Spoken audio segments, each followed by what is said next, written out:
১৯৯৪ সালের জুনে যুক্তরাষ্ট্রের সাবেক প্রেসিডেন্ট জিমি কার্টার উত্তর কোরিয়ার তৎকালীন নেতা কিম ইল সাং এর সঙ্গে আলোচনার জন্য পিয়ংইয়াংয়ে পৌঁছান। এটি ছিল এক নজিরবিহীন ঘটনা, কারণ ওইবারই প্রথমবার কোনো বর্তমান বা সাবেক মার্কিন প্রেসিডেন্ট উত্তর কোরিয়া সফর করেছিলেন। এই সফর ছিল কার্টারের ব্যক্তিগত হস্তক্ষেপের একটি অনন্য দৃষ্টান্ত। অনেকের মতে এটি অল্পের জন্য যুক্তরাষ্ট্র ও উত্তর কোরিয়ার মধ্যে যুদ্ধ এড়াতে সাহায্য করেছিল, যা লাখ লাখ মানুষের জীবন কেড়ে নিতে পারত। এছাড়া এটি পিয়ংইয়াং ও পশ্চিমাদের মধ্যে সম্পর্ক স্থাপনের একটি যুগের সূচনা করেছিল। কিম ইল সাং এবং বিল ক্লিন্টন একটি সম্ভাব্য সংঘাতের দিকে এগিয়ে যাচ্ছিলেন এবং কার্টার সেই ফাঁকা স্থানটি পূরণ করেন। সঠিক সময় এগিয়ে এসে সফলভাবে একটি আলোচনার পথ খুঁজে বের করেন তিনি। ১৯৯৪ সালের শুরুর দিকে উত্তর কোরিয়ার পারমাণবিক কর্মসূচি বন্ধ করা নিয়ে দুই দেশের আলোচনা চলাকালীন ওয়াশিংটন ও পিয়ংইয়াংয়ের মধ্যে উত্তেজনা চরমে ওঠে। মার্কিন গোয়েন্দা সংস্থাগুলোর সন্দেহ ছিল যে চলমান আলোচনা সত্ত্বেও উত্তর কোরিয়া গোপনে পারমাণবিক অস্ত্র তৈরি করছিল। এর মধ্যে উত্তর কোরিয়া ঘোষণা করে যে তারা ইয়ংবিয়ন পারমাণবিক চুল্লি থেকে হাজার হাজার জ্বালানি রড পুনঃপ্রক্রিয়ার জন্য সরিয়ে নিতে শুরু করেছে। এটি ছিল যুক্তরাষ্ট্রের সঙ্গে উত্তর কোরিয়ার আগে হওয়া একটি চুক্তির লঙ্ঘন, যেখানে এমন পদক্ষেপের জন্য আন্তর্জাতিক পারমাণবিক শক্তির সংস্থার আইএইএ পরিদর্শকদের উপস্থিতি বাধ্যতামূলক ছিল। এছাড়াও উত্তর কোরিয়া আইএইএ থেকে সরে আসার ঘোষণা দেয়। এতে ওয়াশিংটনের সন্দেহ বেড়ে যায়। তাদের ধারণা ছিল যে পিয়ংইয়াং সম্ভবত একটি অস্ত্র তৈরির প্রস্তুতি নিচ্ছে। এতে মার্কিন কর্মকর্তারা পিয়ংইয়াংয়ের সঙ্গে আলোচনা বন্ধ করে দেন। ওয়াশিংটন প্রতিশোধমূলক পদক্ষেপের প্রস্তুতি নিতেও শুরু করে, যার মধ্যে ছিল জাতিসংঘের নিষেধাজ্ঞা আরোপ এবং দক্ষিণ কোরিয়ায় সৈন্য সংখ্যা বৃদ্ধি। পরবর্তীতে কিছু সাক্ষাৎকারে মার্কিন কর্মকর্তারা জানিয়েছিলেন যে তারা ইয়ংবিয়নে বোমা ফেলা বা একটি ক্ষেপণাস্ত্র ছোড়ার কথাও ভেবেছিলেন, যা কোরীয় উপদ্বীপে যুদ্ধ বাঁধানোর পাশাপাশি দক্ষিণ কোরিয়ার রাজধানী সল ধ্বংস করে দিতে পারত বলে তাদের ধারণা। এই উত্তেজনাকর পরিবেশে কার্টার তার পদক্ষেপ নেন। কিম ইল সাং বহু বছর ধরে ব্যক্তিগতভাবে কার্টারকে উত্তর কোরিয়ায় আমন্ত্রণ জানিয়ে আসছিলেন। ১৯৯৪ সালের জুন মাসে যখন কার্টার ওয়াশিংটনের সামরিক পরিকল্পনার কথা শুনলেন এবং যুক্তরাষ্ট্রের সরকার ও উত্তর কোরিয়ার প্রধান মিত্র চীনের সঙ্গে আলোচনা করলেন, তখন তিনি অবশেষে কিমের আমন্ত্রণ গ্রহণ করার সিদ্ধান্ত নেন। কার্টারের সফরটি ছিল কূটনৈতিক কৌশল এবং ঝুঁকি নেওয়ার একটি চমৎকার উদাহরণ। ওই সফরের সময় কার্টার তার কূটনৈতিক দক্ষতা ও সাহসিকতার পরিচয় দেন।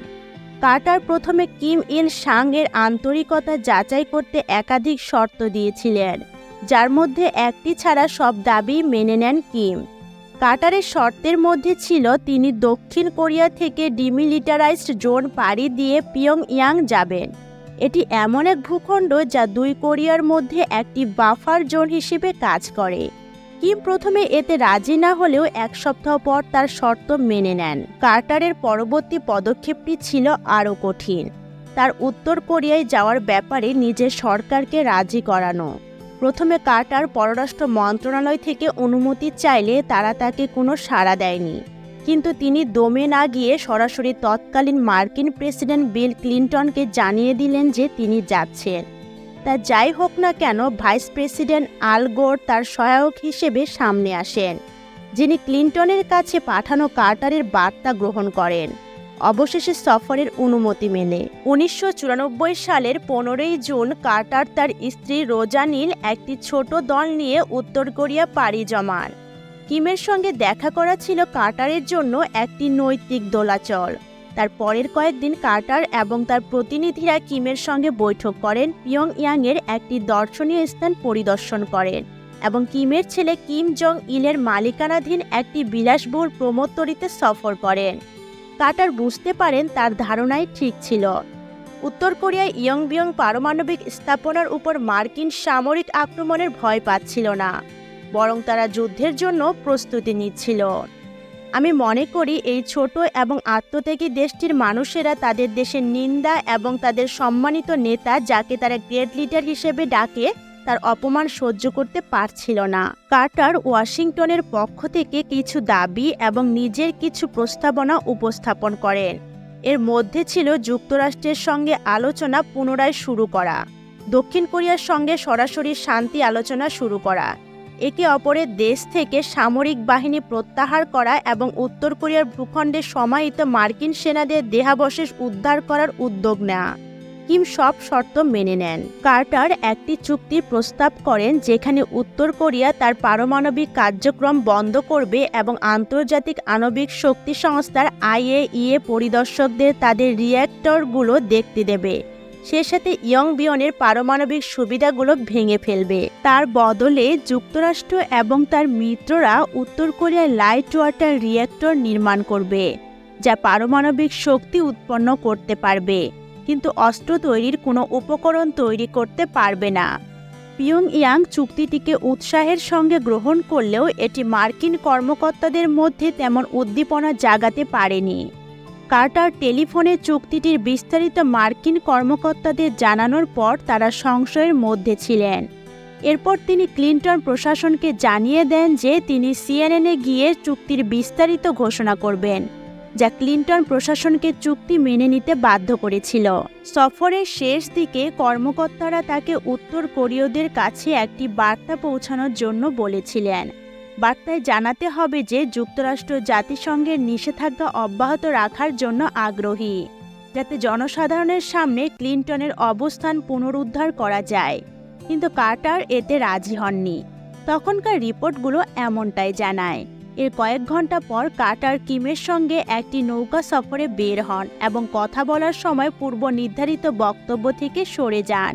টিভি ক্যামেরার সামনে তিনি কিমকে বলেন যুক্তরাষ্ট্র জাতিসংঘের নিষেধাজ্ঞার খসড়া তৈরির কাজ বন্ধ করে দিয়েছে, যা ক্লিনটনের অবস্থানের পুরো বিপরীত ছিল।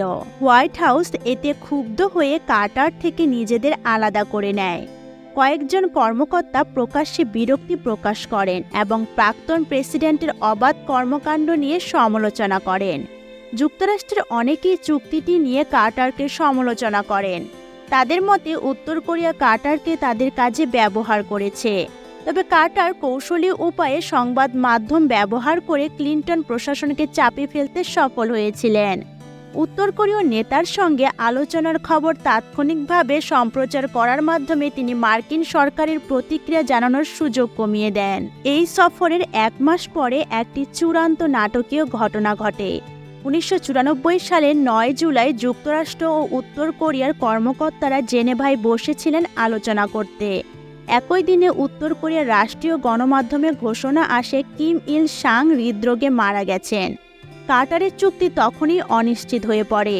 তবে আলোচকরা তাদের প্রচেষ্টা চালিয়ে যান এবং কয়েক সপ্তাহ পর অ্যাগ্রিড ফ্রেমওয়ার্ক নামে একটি আনুষ্ঠানিক পরিকল্পনা করতে সক্ষম হন।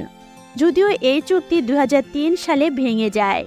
এটি প্রায় 10 বছর ধরে পিয়ংইয়াংয়ের পারমাণবিক কার্যক্রম বন্ধ রাখতে সক্ষম হয়েছিল। কার্টারের এই সফর উত্তর কোরিয়ার সাথে যুক্তরাষ্ট্রের সম্পর্ক উন্নতির পথ খুলে দেওয়ার ক্ষেত্রে বেশ গুরুত্বপূর্ণ ছিল। এর ফলেই পরবর্তী সময়ে আরও কয়েকটি সফর সম্ভব হয়।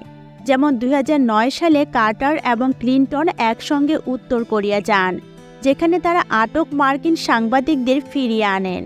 এছাড়া 2018 সালে ডোনাল্ড ট্রাম্পের কিম জং আনের সাথে সাক্ষাতের পথ সুগম করতেও কার্টারকে কৃতিত্ব দেওয়া হয়। যদিও সেই শীর্ষ বৈঠক ব্যর্থ হয়েছিল এবং দীর্ঘমেয়াদে কার্টারের সফর পরমাণু যুদ্ধের সংখ্যা পুরোপুরি দূর করতে পারেনি, বরং তা বেড়েছে। আজকের দিনে উত্তর কোরিয়ার এমন ক্ষেপণাস্ত্র রয়েছে যা যুক্তরাষ্ট্রের মূল ভূখণ্ডে আঘাত হানতে সক্ষম বলে মনে করা হয়। তবুও কার্টার রাজনৈতিক সাহসিকতার জন্য প্রশংসিত হয়েছিলেন। তবে প্রেসিডেন্ট থাকাকালীন তিনি এতটা প্রশংসিত হননি, বরং সে সময় পররাষ্ট্র নীতি নিয়ে খুব বেশি নীরব থাকার জন্য তিনি সমালোচিত হয়েছিলেন।